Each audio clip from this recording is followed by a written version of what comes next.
You have a 256-bit memory interface on RX 6800 series in general, um, and specifically in the XT interfacing to 16 gigs of GDDR6, where versus a 3080, for example, you've got a 320-bit memory interface interfacing to higher speed GDDR6X, PAM4 signaling, higher bandwidth, really not necessarily higher speed. Anyways, long story short, your cards are trading blows versus a wider memory bus and a higher bandwidth GDDR6 memory. Infinity Cache responsible for that parity and just a different way of optimizing the architecture, right? That's kind of the takeaway we had. Yeah, you're exactly right, and that's exactly what the Infinity Cache does. It allows us to use a lower bit rate memory bus and leverage that Infinity Cache on die, so it reduces latency and also reduces power. I think the downside of maybe a GDDR6X spec is that it does probably produce more power on the chip or on your board. So there are some things that we're able to do uniquely with Infinity Cache that reduces latency, increases performance because you have a little bit more cache on the die, but at the same time, there's some really nice effects on power that cache provided for us. And that's why you see us have a little bit of a lead this generation in terms of power and perf per watt, if you will. I think it'll be critical for notebooks in the future, as you think about thin and light notebooks and the platforms that we want to build with our OEM partners. We're able to provide some pretty nice performance and performance per watt numbers that we're excited for our OEM partners to get their hands on these chips and see what they could do with it in a notebook form factor. Cool. Agreed. Yeah. What else we got, Marco? Just the third part to that question about the high bandwidth cache controller that was in Vega. Does Infinity Cache sort of negate the need for that? Was it just an architecture change? Yeah, that's right. So yeah, thanks for that. Thanks for following up with that question. Yeah, we just chose that the Infinity Cache was a bigger investment for us this time. And I know on Vega we had HBCC, and it was good for Vega and GCN. That worked really nicely. But this generation of RDNA 2, we chose to invest in the Infinity Cache. Not that it couldn't be done. I mean, we could have applied it to RDNA 2, but we believe that the Infinity Cache allowed us to accomplish what our product goals were for gaming in this segment. Got it. Yeah. So Hertz is asking the same question as before. Hertz, we asked Scott the question, and he's going to get back to us. We will post it when we get that. So I don't want you to think we're ignoring your super chat, but we already asked earlier. You may have missed Scott's response on that one. The chat is going by super quick, so I am going to just ask a question for myself because I can't keep up with everything that's flying by. We've got a bunch. So looking through the performance, traditional rasterization performance, obviously very strong. Competes very well with the competition's cards. Ray tracing, not quite as good as a comparison. Any thoughts on how that might evolve with drivers over time? Is there potential for improvements with existing titles, or is what we saw today kind of what we got? No, I think it'll improve over time. I think that we're just beginning our hardware acceleration of ray tracing. I think if you look over the last 2 years, we have to give kudos to our competition for coming out earlier than us with hardware accelerated ray tracing in their GPUs.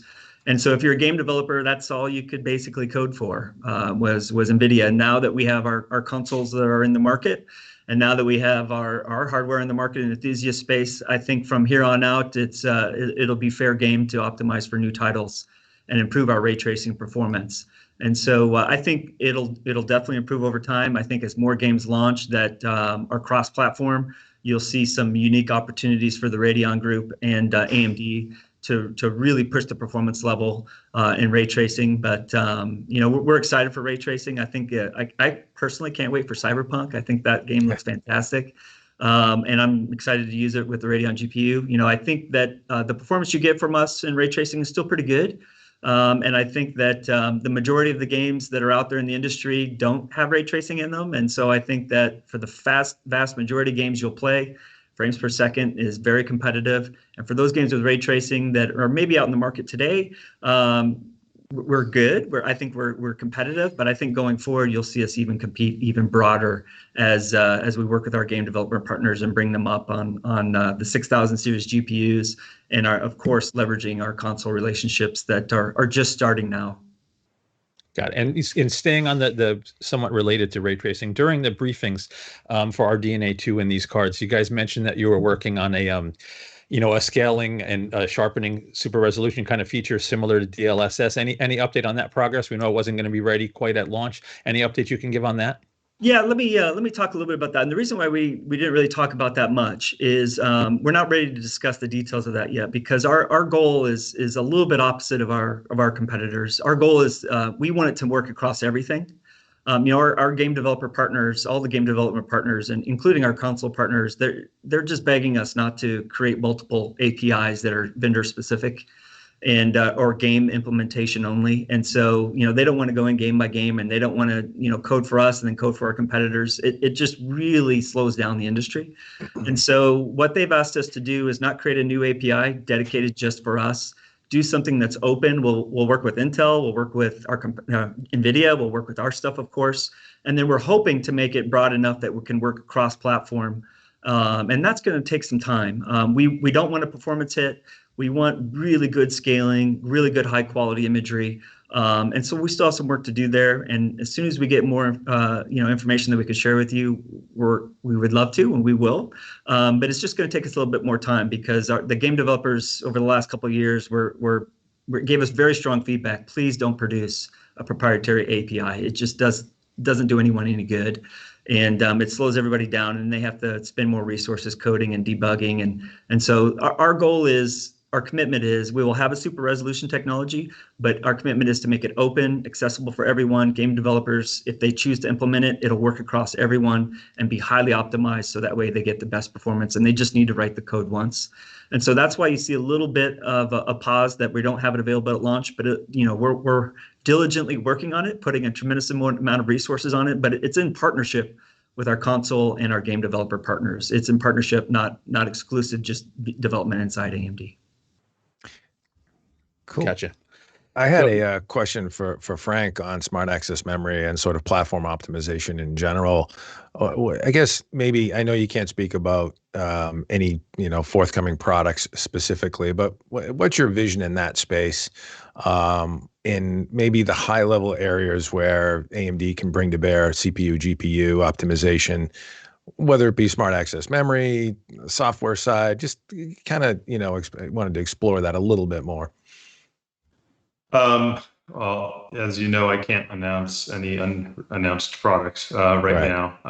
But what I would say is we're looking at all of the compute that we have inside an AMD-based platform as opportunity to optimize your workload as best suited for that particular workload or that particular moment in time, and how you're using your PC.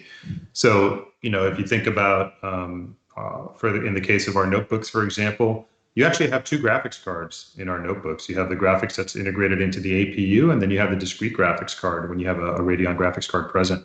That offers us some opportunities across a bunch of different experiences. When you think about our desktops, smart access memory may have future iterations and implementations of it that continue to build upon what we've just revealed, that can make it even more performance enhancing in its capability. So we're just getting started. These AAA technologies like SmartShift and Smart Access Memory are in version 1.0, each of them. And we absolutely intend to be working on successive versions. We are working on successive versions of them and releasing them in the future. So, people's imaginations can run wild as to what's potentially possible, and we are likely thinking similarly and working on those things, and we'll be introducing them here pretty quickly. Again, if you think about it, in just 1 year, we've already introduced 2 of these technologies, and that's with an organization that's really in its infancy. It just really started off at the beginning of this year. So I think you're going to see more steady execution from us moving forward, and more of those features that make an all AMD platform the best platform in the industry and what it's able to deliver, because we're able to harness all of that performance and make smarter use of it. Yeah, makes sense. And thanks for fielding that. I know you had to tap dance around it carefully. Marco, I'm sorry. Let's go back to the flow there you had going. So I'm not actually sure. There's a couple of questions I've hit the chat on ROCm support for the 6000 series. To be honest, I have been neck deep, and I wasn't sure what is or isn't supported. Scott, is that something that you can address, or is that in your wheelhouse? It is. We'll make a further update to that soon. I think that our goal is to have gaming today's gaming, but you'll soon see an update from us on the more professional side or compute side. Gotcha. And there was a couple of comments that I saw earlier. I'm going to go back. I'm kind of shifting gears here. We're going to go back to the hardware and design for a second. No external venting on the cooling solution on these cards. Was that a conscious decision? Is that just a reality of the trying to pack so much heat sink on the cards? What's the philosophy into keeping the triple axial fans with no exhaust? If you could talk about that. Yeah, I'll talk about it, and then Frank could talk about the platform and how we thought about the platform. But and I actually think Frank produced a really great marketing video that you guys should check out if you're interested to see the airflow of how we thought about all the different designs and the chassis that this graphics card can fit into. But we modeled a lot of different airflows and chassis that we see that enthusiasts have, all the way from small form factor to full tower form factors. And for the most part, we believe that the airflow is pretty good. I think that we're listening for feedback, obviously, today, and as gamers get their hands on it, and we're always willing to improve. But we believe that the airflow should work very nicely in enthusiast chassis. If there's anything, Marco, that your community taught me last year when I launched the blower card, was that don't sell us short. We know how to cool cases, and so we think that this will work just fine in most enthusiast cases. That given the amount of airflow that they have in there. And what was critical for us, and I have to be careful here because I don't want to dig on them too much, but we didn't want to blow air up into the chassis. We wanted to blow it to where the fans are exhausting out. And so I think that we picked the right design. You don't have to buy a new CPU cooler. You don't have to go out and buy new case fans or maybe a bigger chassis. And so all of that mattered to us in this generation. We just wanted you to be able to plug in that GPU to your existing power supply, not have to purchase any more components, have the airflow all just work to what the enthusiasts told us their cases look like. And I think the engineering team did a great job at that. Got it. Very cool. Very cool. I would like to nerd out for a second, and I might not frame this question properly, so forgive me. I'm operating on 3 hours of sleep, and my brain is melted from, if I told you what I went through to get this testing done, you wouldn't believe it. But so looking at smart access memory and the Infinity Cache together and the architecture as a whole, you now have, this really powerful GPU with a 128 gig, last level cache, and the CPU can now look into all of the memory on the card. It kind of strikes me that opens up the possibility for some interesting workloads or workloads that we had that will now kind of sort of fit right in the cache and can be super accelerated, for lack of a better term. Yeah, are there any sort of scenarios that may arise where this particular sort of setup and architecture could excel beyond what we've seen today in the benchmarks? Hey, Frank, maybe I'll let you take a run at that first. Look, we designed RDNA2 for gamers first and foremost. I think it's why you see the separation from GCN and what we're doing on the data center side. It's a very efficient chip in performance per watt, and it was designed for gamers and for gaming first and foremost. And in the future, you'll see content creation opportunities emerge as well. But that's our number one focus with these cards, is we're really trying to focus, very narrowly focus. And it's one of the reasons why we were able to improve the performance by such leaps and bounds over the last couple of generations, is because we very narrowly focused on gaming use cases that were intended to go after, and other content productivity workflows as well. But right now, I think what you'll see is if there's unintended benefits, time will tell. It's not what we've been testing for right now inside. We really, I don't think, even have a good sizing of, is this thing going to be excellent in some other type of workload that it wasn't designed for? It's certainly possible, but gamers were what we had in our target when we designed this card from A to Z. And can you guys comment? I know right now, smart access memory is only available. It's new. It's only available on a handful of boards. Is that something that's going to come to other platforms? We had a question asking about even going to 300 or 400 series boards. or is it going to strictly be 500 series?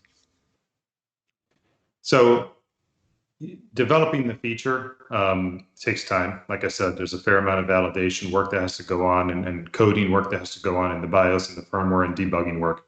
Right now, we know that we can deliver it reliably on 500 series chipsets and on Zen 3 processors. I think you've seen that there's a culture from AMD to offer as much backwards compatibility and forwards compatibility as possible. You've seen that with the AM4 socket. You see what we've done here with the graphics card. We wanted it to fit inside existing chassis. We forced it to fit inside a 10.5-inch card length.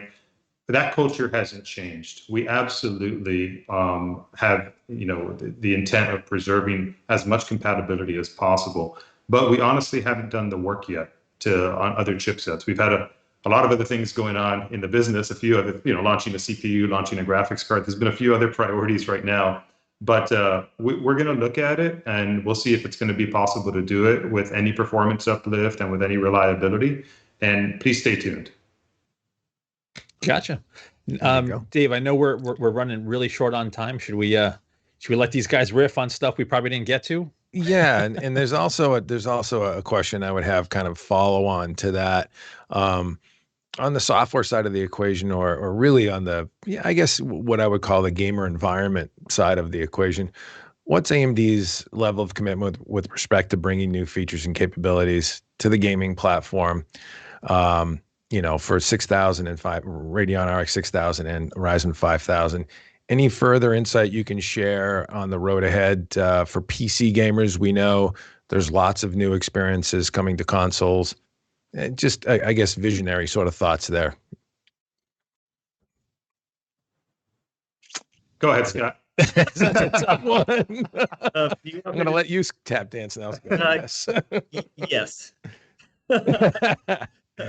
We have a lot of things on the roadmap, hardware and software. And I think what's unique about this is all of our CPU and GPU engineering teams are all in one company, and there's a lot of fantastic ideas. Smart Shift, which is a notebook platform, was our first A plus A plus A, I guess, AMD plus AMD CPU plus AMD GPU plus AMD software technology that we brought to notebooks. We now have smart access memory. And if you take a look at our roadmap, we're very excited about even more gaming features that we can bring in the future. We'll just have to stay tuned to what those are. Fair enough. And I don't know. If I can go add ahead. to that, Go for it. It's okay. Yeah. Maybe not exactly a question about an answer to the future, but an answer to the current would be, a lot of people don't utilize the capabilities that we already have in the Radeon driver set, the Radeon software, Adrenaline software. We have a pretty compelling amount of and comprehensive portfolio of different capabilities and features within the software package that's already shipping on Radeon graphics cards. Things like Radeon Boost, like Radeon Image Sharpening. We have our Relive, which is our streaming and video and audio capturing technology and software. There's a lot of experiences already that are just kind of sleeping in people's PCs that have Radeon graphics in them. I encourage folks to check them out because they may already find an enormous amount of value that's inside their box, and they just haven't made the time to investigate the software package. The Adrenaline software package is so much more than just a driver, and it's a unified software package. You get it all in that one software. You don't have to go and download other pieces of software to kind of add modules or anything to it. So I think if you look into what's already inside, what's shipping and how it's evolved over time, we have something called AMD Link, which is really cool. You can stream your AMD PC, your Radeon-based PC, to iOS devices and Android devices and play games on those devices, including your TV, for example, if it's supporting those operating systems. So those features have evolved over time. On some of them, we're on versions 2, 3, 4, for example. That'll continue to happen, and you can start to kind of imagine how those experiences will evolve through the software package running on the GPUs and our APUs as we continue to iterate and improve upon them. Yeah, good stuff. Yeah, and kudos on the driver side of things. Plunking around inside Radeon software with the 6800 XT, Rage mode, all that good stuff myself over the last few days. Nice and clean, easy to work with. Good stuff. Marco, what else we got? And then yeah, we should. I want to ask these guys what are they. What are your favorite titles these days to game on with a 6800 series and a Ryzen 5000 combined? What are you guys jamming on at home or wherever? Well, if you haven't been paying attention, I had to buy a 6800 today. Thanks, Dave. Because Scott didn't send me one. So I'm playing on a 5700 XT right now. But I'm playing a lot of Squadrons. I'm having an absolute blast playing Squadrons. And I'm kind of taking advantage being work from home because it's kind of hard to play that when I get back to traveling again on an airplane. I think people are going to look at me a little strange if I have a joystick and I'm trying to play with the VR headset on. So I'm kind of enjoying the work from home situation to get some joystick gaming in. And then once I'm bored of that, I'm probably going to get into Flight Sim. And our performance on our 6000 series in Flight Sim is really good. So I'm excited about that. Nice. Scott, how about you, buddy? Well, I love esports games, so I'm sorry, but I play League of Legends. I love League of Legends. I'm a huge ARAM player. Meet you in the middle if you would like.